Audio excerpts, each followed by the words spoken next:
कान में उप मुख्यमंत्री साहब माननीय देवेंद्र फडणवीस ने बता दिए कि आप लोग ये मोर्चे के डेलीगेशन में मत जाइए। वहां की पुलिस पूछ रही थी ये सतीश पेन्नाम कहां से आया।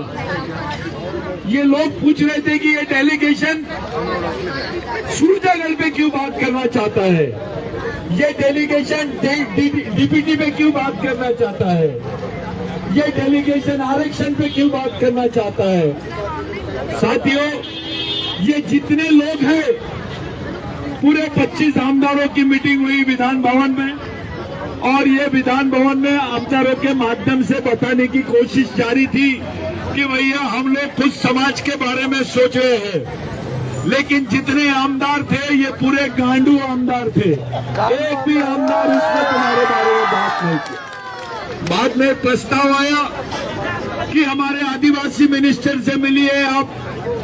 आदिवासी मिनिस्टर के पास लेके गए। जैसे मिनिस्टर ने अपना कागज देखा, मिनिस्टर ने बोल दिया माझा ओएसडीसी बेटा मी नहीं येऊ शकत तिथं। तो मिनिस्टर को लगा भैया मैं इनको क्या जवाब दूंगा, ये तो पिछले बार वाले ही लोग हैं जिन्होंने डीबीटी पे बात किए थे और मैंने बोला था 6 महीने के अंदर 3 महीने के अंदर हम लोग रद्द कर देंगे। ये झूठे लोग हैं, इनको मोदी की बीमारी लग गई है, ख्याल में रखिए। और इनको ऐसा लग रहा था कि ये सफेद कपड़े वालों का मोर्चा है। उनको मालूम नहीं है सर पे किसकी टोपी है।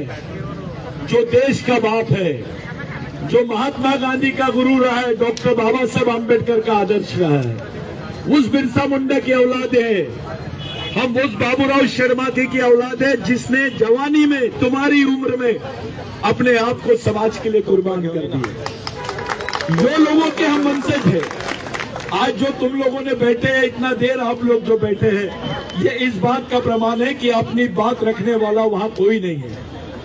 ये जितने लोग चुन के गए हैं, वहां के आमदारों को बताया गया कि गढ़चिरौली के बच्चे बैठे हैं, साला एक आमदार सामने नहीं आ रहा था, एक आदमी कुछ बोलने के लिए तैयार नहीं था। मिनिस्टर चुप है, तुम्हारे मिनिस्टर चुप है, वहां के लोग चुप है, वहां का आमदार चुप है, वहां का मिनिस्टर चुप है। क्या बात है, सूरजगढ़ पे बात नहीं होना बोलते हैं, सब पर बात होना। सूरजगढ़ पे क्यों नहीं होना बे, तेरे बाप की जमीन है क्या?